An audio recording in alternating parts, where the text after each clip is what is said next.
ஹல்லேலூயா, தேவனுக்கு ஸ்தோத்திரம்.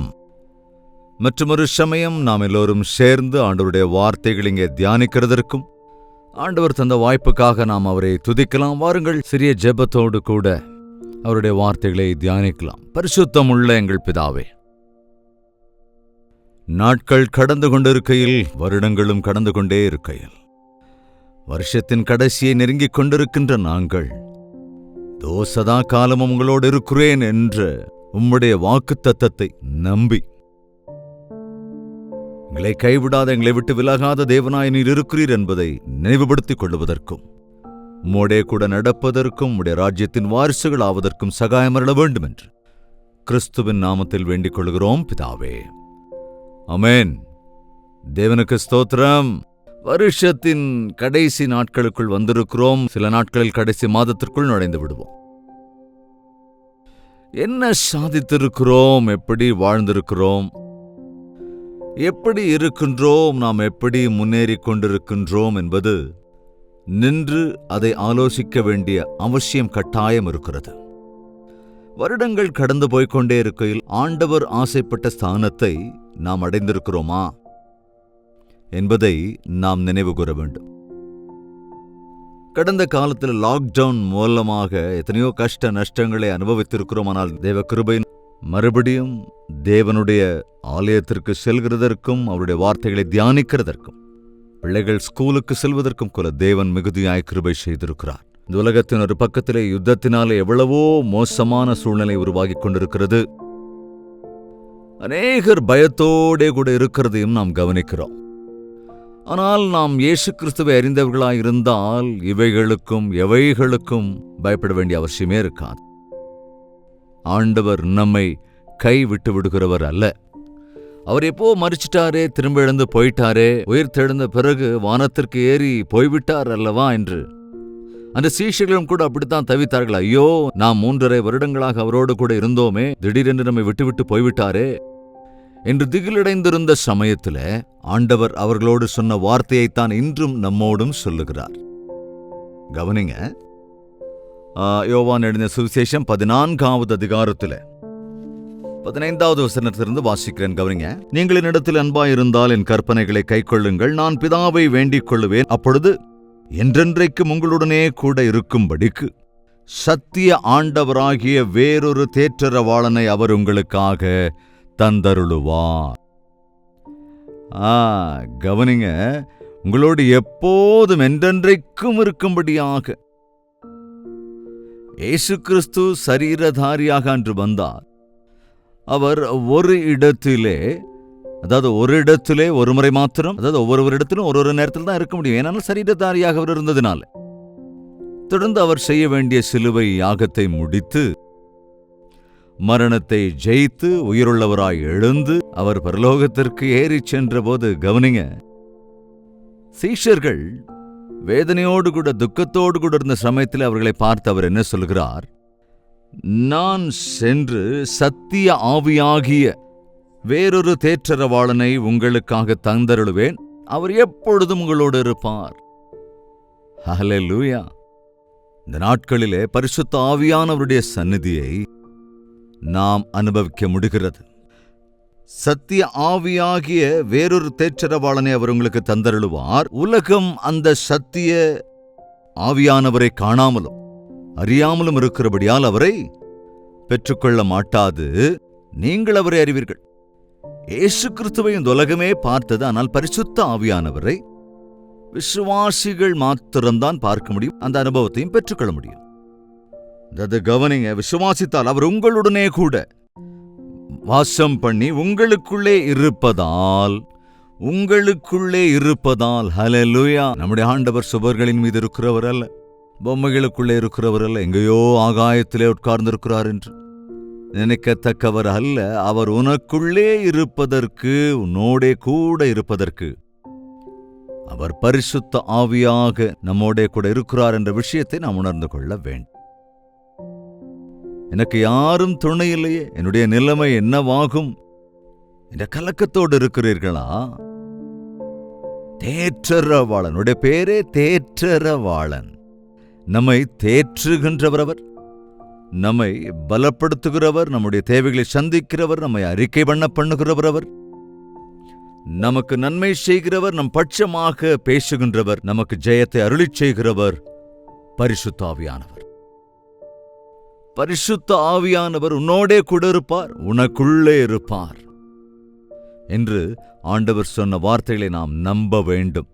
18ஆம் வசனம், நான் உங்களை திக்கற்றவர்களாய் விடேன், உங்களிடத்தில் வருவேன். உங்களை திக்கற்றவர்களாக விடேன். ஆண்டவரை நம்புகிறவர்கள் திக்கற்றவர்கள் அல்ல. ஆண்டவரை நம்பி இருக்கிறவர்கள் அனாதைகளாய் இருக்க மாட்டார்கள். ஆண்டவரை நம்பினவர்களுக்கு துணையாக இருக்கிறதற்கு இயேசு கிறிஸ்து தாம் சென்று தேற்றரவாளனை உங்களுக்காக அனுப்புவேன் என்று சொன்ன அந்த வார்த்தையின்படியே அந்நாளிலே மேல் வீட்டு அறையிலே சீஷர்கள் ஜெபித்துக் கொண்டிருந்த போது பரிசுத்த ஆவி அவர்கள் மீது இறங்கி வந்து பிரசன்னப்படுத்தி, தைரியப்படுத்தி, சத்திய சுவிசேஷத்தை போதித்து, அதனால் அநேகர் மனஸ்தாபத்துக்குட்பட்டு பாவ மன்னிப்புக்கு ஏதுவான அறிக்கை செய்து ரட்சிக்கப்பட்டது மனம் திரும்பி அது இந்நாள் வரைக்கும் தொடர்ந்து கொண்டே இருக்கிறது. பரிசுத்த ஆவியானவர் நம்மோட கூட பேசுகிறார், நம்மை அறிக்கை பண்ணும்படி செய்கிறார். 25ஆம் வசனத்திலே பார்க்கிற போது, நான் உங்களுடனே தங்கியிருக்கையில் இவைகளை உங்களுக்கு சொன்னேன். என் நாமத்தினாலே பிதா அனுப்பப் போகிற பரிசுத்த ஆவியாகிய தேற்றரவாளனே எல்லாவற்றையும் உங்களுக்கு போதித்து, நான் உங்களுக்கு சொன்ன எல்லாவற்றையும் உங்களுக்கு நினைப்பூட்டுவார். இயேசு கிறிஸ்து இருந்த நாட்களிலே நானும் நீயும் இல்லையே என்ற கவலை நமக்கு அவசியமே இல்லை. ஆண்டவராகிய இயேசு சொன்ன அதே வார்த்தைகள் இன்று பரிசுத்த ஆவியானவர் நமக்கு நினைப்பூட்டுகிறார். பரிசுத்த ஆவியானவரின் ஏவுதலால் எழுதப்பட்ட பரிசுத்த வாக்கியங்களை நாம் வாசிக்கிற போது, பரிசுத்த வேதாகமத்தில் இருக்கிற வார்த்தைகளை நாம் விசுவாசிக்கையில் அவருடைய சத்தத்தை, அவருடைய சித்தத்தை, அவருடைய மார்க்கத்தை, அவர் நமக்காக ஆயத்தம் பண்ணி வைத்த அநேகங்களை, அற்புத ஆச்சரிய காரியங்களை நாம் நினைவுகூரும்படியாக பரிசுத்த ஆவியானவர் நமக்கு நினைப்பூட்டுவார். கர்த்தாவே, உம்முடைய ஆவியை என்னை விட்டு எடுத்து போட்டு விடாதேயும் என்ற அந்நாளிலே தாவீது ஜெபித்தது போல நம்முடைய வாழ்க்கையிலும், ஆண்டவரே உம்முடைய ஆவியினால் எங்களை நிரப்புங்க என்று ஜெபிக்கிறவர்களாக மாத்திரம் இருந்து விடாமல், நாம் தேவனை துக்கப்படுத்தாமல், அதாவது பரிசுத்த ஆவியானவரை துக்கப்படுத்தாதிருங்கள். அதாவது நீங்கள் செய்கிற எல்லா பாவத்திற்கும் மன்னிப்பு உண்டு, ஆனால் பரிசுத்த ஆவிக்கு விரோதமாக பேசுகிறவர்களுக்கோ மன்னிப்பு இல்லை. ஏனென்றால் பரிசுத்த ஆவியானவர் தான் நமக்கு சகாயம் செய்கிறவராக இருக்கிறார். நம்முடைய தேற்றரவாளனாக அவர் வந்திருக்கிறார். நம்மை திக்கற்றவர்களாக விடாதபடிக்கு நம் பட்சமாய் நம்மோடு இருந்து நம்மை அறிக்கை செய்யும்படியாகவும், நம்மை நம்பிக்கைக்குள் வழிநடத்தவும், தேவனோடு கூட சமாதானப்படும்படியாக பரிசுத்த ஆவியானவர் நமக்குள்ளே வருகிற போது பாவத்தை குறித்தும், நீதியை குறித்தும், நியாயத்தீர்ப்பை குறித்தும் அறிக்கை பண்ணுகிறார். உன்னுடைய தப்பை உனக்கு உணர்த்துகிறவர் பரிசுத்த ஆவியானவர் தான். அதை அறிந்து அறிக்கை செய்யும் போது உன் பாவங்கள் எல்லாம் மன்னிக்கப்படுகிறது. அவ்வளவு அற்புதமான தேற்றரவாளன் நமக்கு இருக்கிறார். ஒரே சமயத்தில் யார் யார் எங்கெங்கிருந்தாலும் பரிசுத்த ஆவியானவர் இங்கே என்னோடு இருந்தாலும் அங்கே உங்களோடும் அவர் இருக்கிறார். எந்த தேசத்திலே இருந்தாலும், எந்த பட்டணத்திலே இருந்தாலும், எத்தனை பேர் எங்கெங்கே எந்தெந்த இடங்களில் எப்படி இருந்தாலும், ஆவியாயிருக்கிற பரிசுத்த ஆவியானவர் ஒரே சமயத்தில் எல்லோரோடும் இருந்து எல்லோருக்கும் ஆறுதல் தந்து, எல்லோருக்கும் பயத்தை நீக்கி தைரியப்படுத்துவதற்காக தம்முடைய வல்லமையான கிரியைகளை இன்றும் செய்து கொண்டே இருக்கிறார். அவர் ஆவியை ஊற்றுவேன் என்றார். ஏனென்றால் அவர் ஒரே இடத்தில் இருக்கிறவர் அல்ல, எல்லோரோடும் எல்லோருடைய இருதயங்களிலும் இருக்கின்ற தேவனாக நம் ஆண்டவர் இருக்கின்றார். பிதா, குமாரன், பரிசுத்த ஆவி என்கிற ரகசியம் நாம் அதை புரிந்து கொள்வது கொஞ்சம் கஷ்டம்தான். ஆனால் விசுவாசிப்போம் என்றால் அற்புதமான விதத்திலே அந்த உணர்வை நம்மால் பெற்றுக்கொள்ள முடியும். பரிசுத்த ஆவியானவருடைய கிருபையில் நாம் தொடருவதற்கு முடியும். நாட்களிலே இந்த வருடக்கணக்காக எதுவும் சாதிக்கவில்லையே என்று வருத்தப்படுறவங்களா இருக்கீங்களா? தேவனை கைவிட்டு விட்டாரே என்ற பாரத்தோடு இருக்கீங்களா? என்னை நம்பினவர்களை என்னை ஏமாற்றி விட்டார் என்று இருக்கிறீர்களா? சோர்ந்து போயிருக்கிறீர்களா? நீங்கள் எதிர்கொள்ளுகிற பிரச்சனைகளை பார்த்து பயந்து கலக்கத்தோடு கூட இருக்கீங்களா? கவனிங்க, நாட்களில் சோஷியல் மீடியாவுக்குள்ள ரொம்ப வேகமா போயிட்டு தான் இருக்கிறோம். ஆனால் அநேக சாஃப்ட்வேர் கம்பெனிகள்ல வேலை செய்கிறவர்களுடைய வேலையெல்லாம் போய்விடும் என்று இந்த பிரபஞ்சத்தின் எல்லா தேசத்தின் சூழ்நிலைகளும் கூட பொருளாதார ரீதியாக மிக கடுமையான வீழ்ச்சிக்குள்ளாகி இருக்கிறது என்ற விஷயத்தை நாம் கேட்கிற போது, என்னுடைய வேலை போய்விட்டால் என் வீட்டை எப்படி கவனிப்பது, என் கடன்களை எப்படி நான் அடைப்பது, இஎம்ஐயை எப்படி கட்டுவது என்று எத்தனையோ பேர் நினைத்து சோர்ந்து போயிருக்கிறார்கள். ஐயோ, எனக்கு இருந்த ஒரே ஒரு வழியும் அடைக்கப்பட்டுடுச்சே என்ற நிலைமையில் நாம் எல்லாவற்றையும் இழக்கக்கூடிய ஒரு நிலைமை கூட வந்துவிடுமோ என்கிற பயத்தோடு கூட இருக்கிறீர்கள். ஆனால் ஆண்டவர் சொன்ன அந்த வார்த்தைகளை நாம் உண்மையாய் விசுவாசித்தான். நான் உங்களை திக்கற்றவர்களாக விடேன், நான் உங்களை தரித்திரராய் விடேன், என்னை நம்பியிருக்கிற உங்களுக்கு நான் சகாயம் அருளிச் செய்வேன் என்று உங்கள் மனதை தைரியப்படுத்துவேன் என்றும் வாக்குத்தத்தங்கள் நமக்கு இருப்பதினாலே, ஆண்டவரே உம்முடைய ஆவியினால் என்னை நிரப்புங்க, உம்முடைய ஆவியினால் என்னை பலப்படுத்துங்க என்று நாம் ஜெபிக்க வேண்டிய அவசியம் நாட்களில் கட்டாயம் இருக்கிறதுங்க. இன்னொரு வசனத்தை கூட வாசிக்கலாம். 27ஆம் வசனம், சமாதானத்தை உங்களுக்கு வைத்து போகிறேன், என்னுடைய சமாதானத்தையே உங்களுக்கு கொடுக்கிறேன். உலகம் கொடுக்கிற பிரகாரம் நான் உங்களுக்கு கொடுக்கிறதில்லை. என்னுடைய சமாதானத்தை நான் உங்களுக்கு அருளுகிறேன் என்று திட்டவட்டமாய் சொல்கிறார். சாந்தி சமாதானம் இல்லையா? அப்படிதான் சொல்லுவோம், சாந்தி. சமாதானம் எங்கெங்க கிடைக்கும்? எந்த கடையிலையும் வாங்க முடியுமா? கலவரங்களுக்கு மத்தியில் உங்களுக்கு அமைதலை தருவேன் என்கிறார். குறைவிலே நான் உன்னை நிறைவாக்குவேன் என்கிறார். திக்கற்ற நிலைமையிலே உனக்கு வழியை காட்டுவேன் என்று சொல்லுகிறார். உன்னை நான் தேற்றுவேன் என்று சொல்லுகிறார்.